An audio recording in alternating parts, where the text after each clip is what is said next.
Hey guys, so today I'm showing you how I made this delicious tender pot roast. It's so comforting, perfect for the cold weather that's coming up on us. So let's get started with the recipe.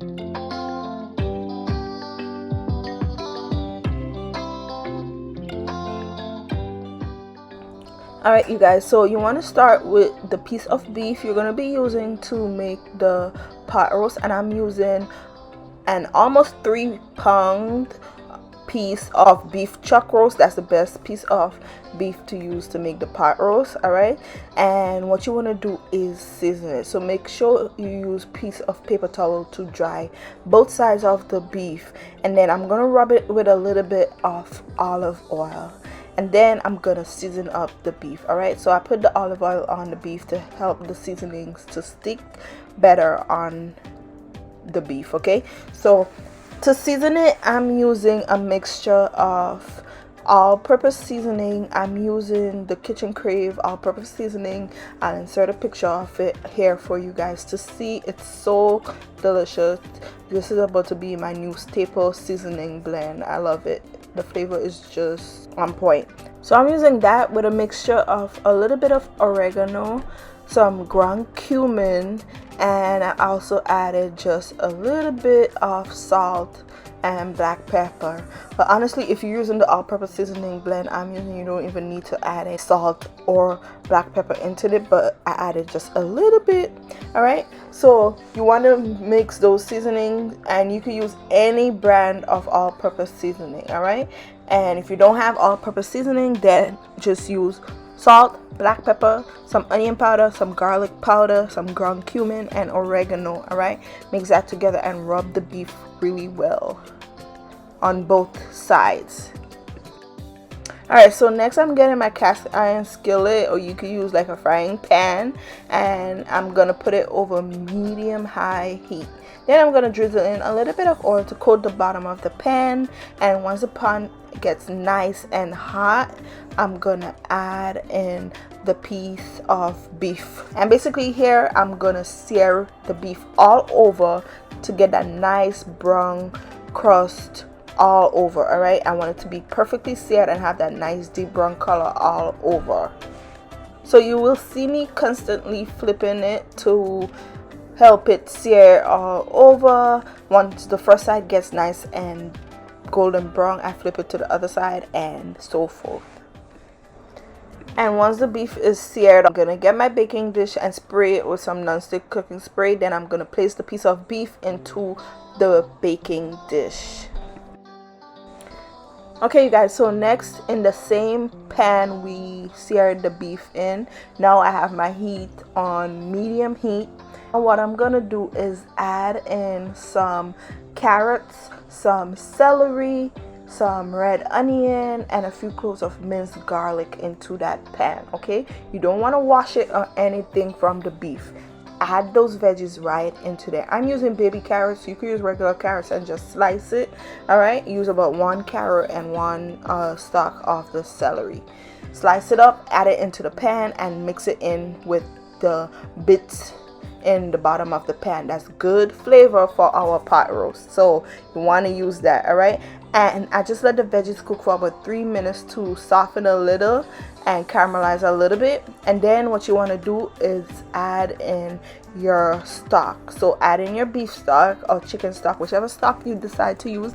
Add that into the pan and give it a good mix, and also use the pot spoon to kind of scrape the bottom of the pan to lift up the bits and pieces in the bottom of the pan. Okay, you want to kind of scrape it out and add that flavor in with the sauce. And basically right here, once you've done that and you kind of mix everything together, you don't need to cook the sauce or anything, because we're gonna bake everything with the piece of beef. Once you've mixed all of the ingredients together and scrape the bottom of the pan, you're gonna pour that stock and the veggies on top of your beef in the baking dish. So make sure you add all of the stock and all of the veggies. All right, and you could baste the top of the beef with some of the stock, So I use about 3 to 4 cups of beef stock. All right, and you could add more as you need it. Just always taste your sauce before the beef is finished to make sure the flavors is on point. Once you add in the stock, you're gonna cover the pan really well with some foil paper and place it in the oven. So I preheated my oven to 375 degrees. So you're gonna place that in the oven and let it take its time and bake for about 3 hours total. I'll take it out when it's about halfway cooked and show it to you guys. So while my beef is cooking, you guys, I'm gonna chop up my veggies that I'm gonna be adding to my pot roast.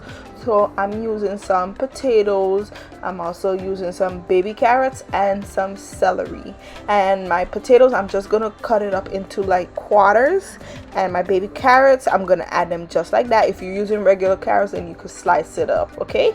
And for my celery stalks, I cut them into some huge chunks, but you could cut them smaller as you'd like. All right, and just set it aside until it's time to add those veggies into the pot roast.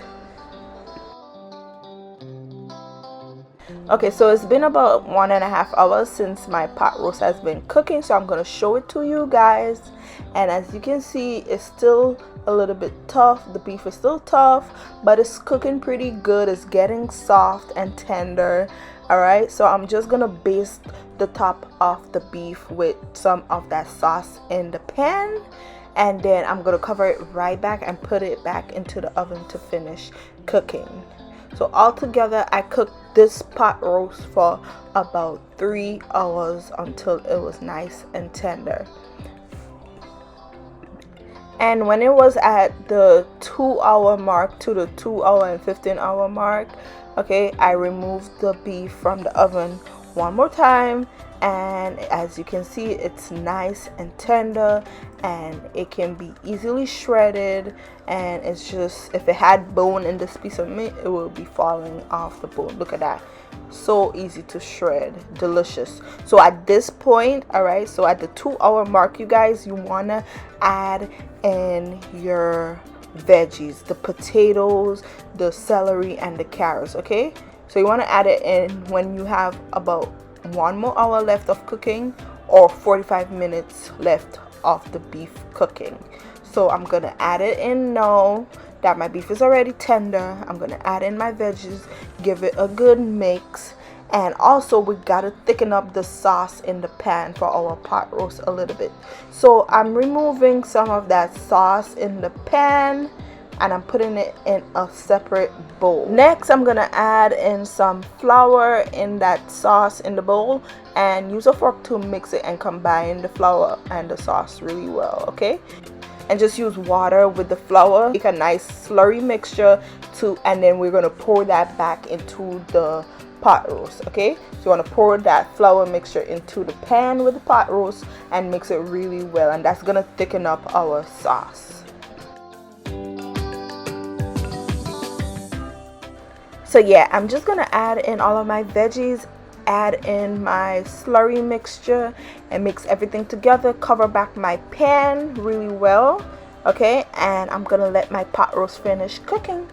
And once my potatoes is nice and tender, use a fork to pierce one of the potatoes, and if it's fork tender, you guys, your pot roast is finished cooking. You don't have to worry about your beef because you already know it was nice and tender before we added the veggies. And that is it for this delicious, comforting recipe. So yummy.